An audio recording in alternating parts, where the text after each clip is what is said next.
Step 1. Learn vocabulary. Abbey. An abbey is a house or a group of houses where monks or nuns live. When the monk returned to the abbey, he went immediately to his bedroom. Abundant.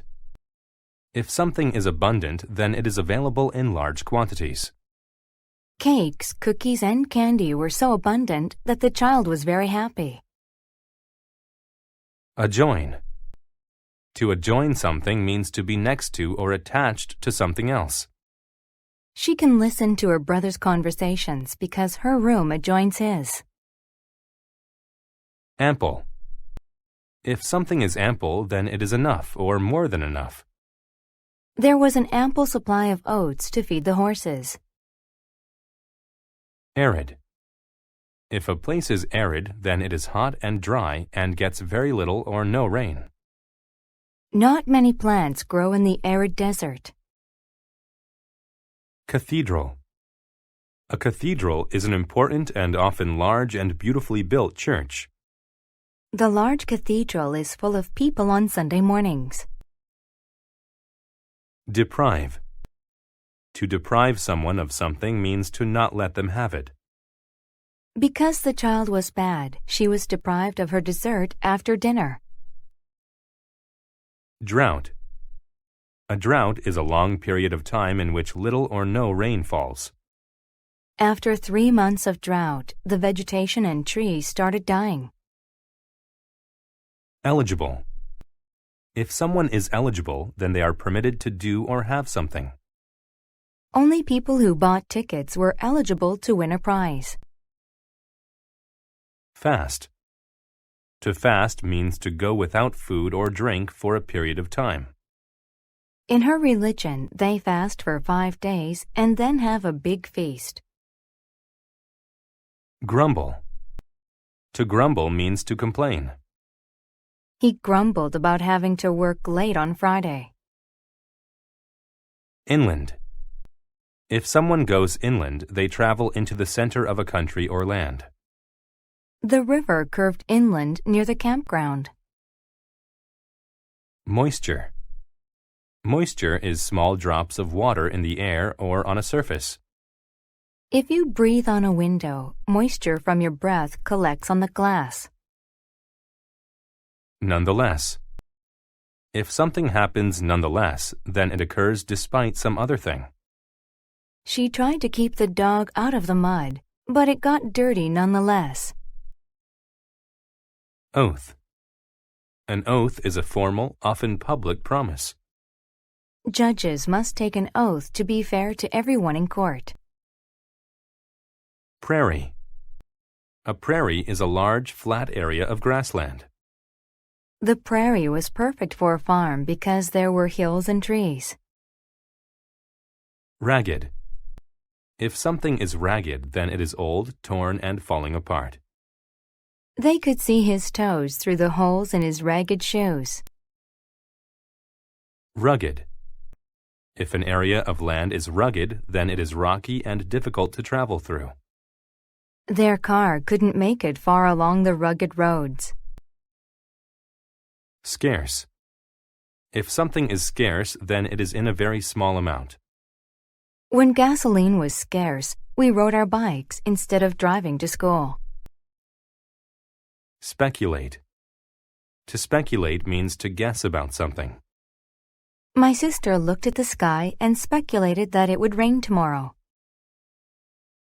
Step 2. Listen to the story without subtitles. The Helpful Abbey. It had not rained on the prairie for several months. Because of the drought, the climate had become very arid. There was no moisture left in the soil. No crops could grow in the dry ground. By wintertime, the people had nothing to eat.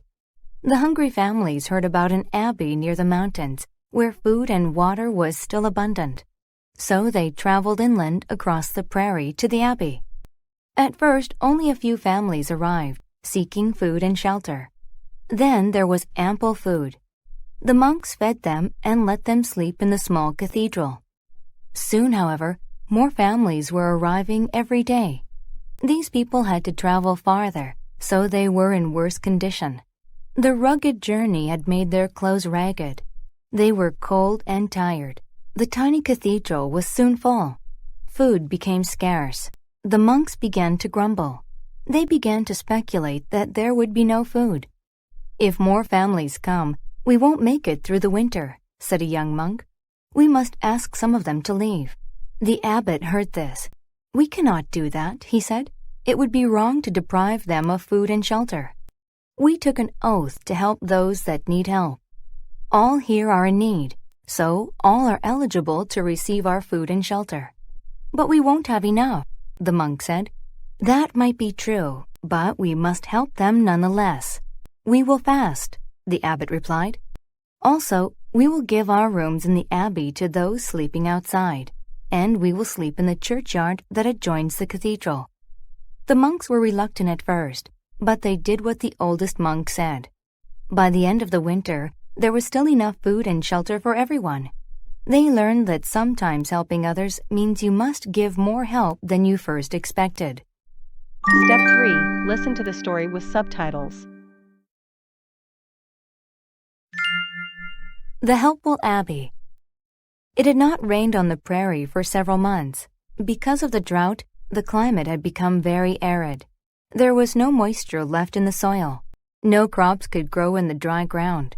By wintertime, the people had nothing to eat. The hungry families heard about an abbey near the mountains, where food and water was still abundant. So they traveled inland across the prairie to the abbey.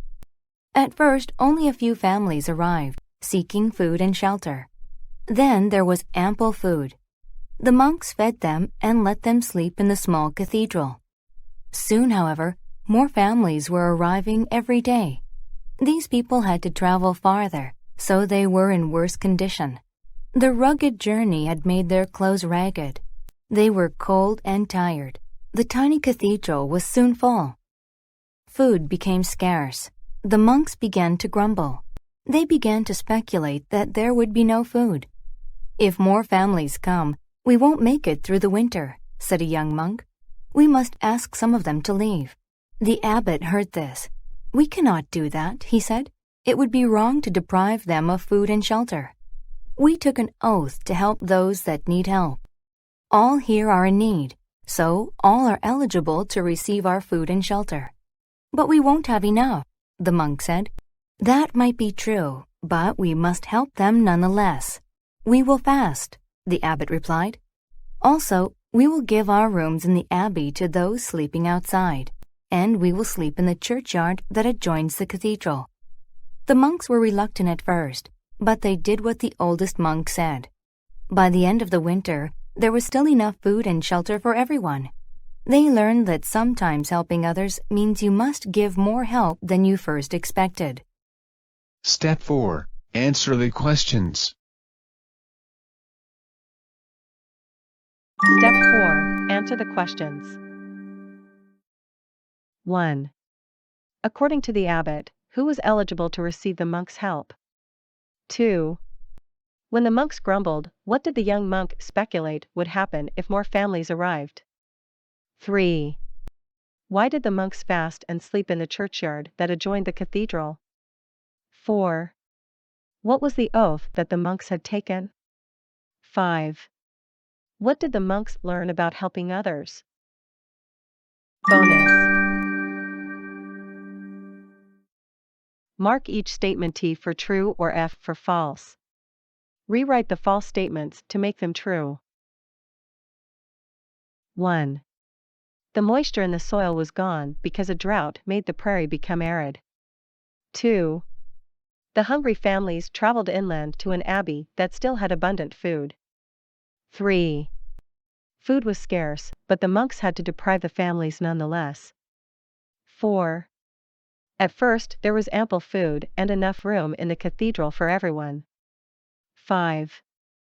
The rugged journey to the abbey had left many people's clothing looking ragged. Answer key. Answer the questions. 1. The abbot said, all were eligible. 2. When the monks grumbled, the young monk speculated that if more families came, then they wouldn't make it through the winter. 3.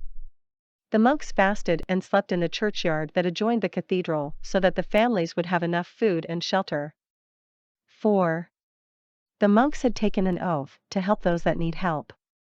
5. They learned that sometimes helping others means you must give more help than you first expected. Bonus 1. T 2 T 3 F. Food was scarce, but the monks had to help the families nonetheless. 4. T 5 T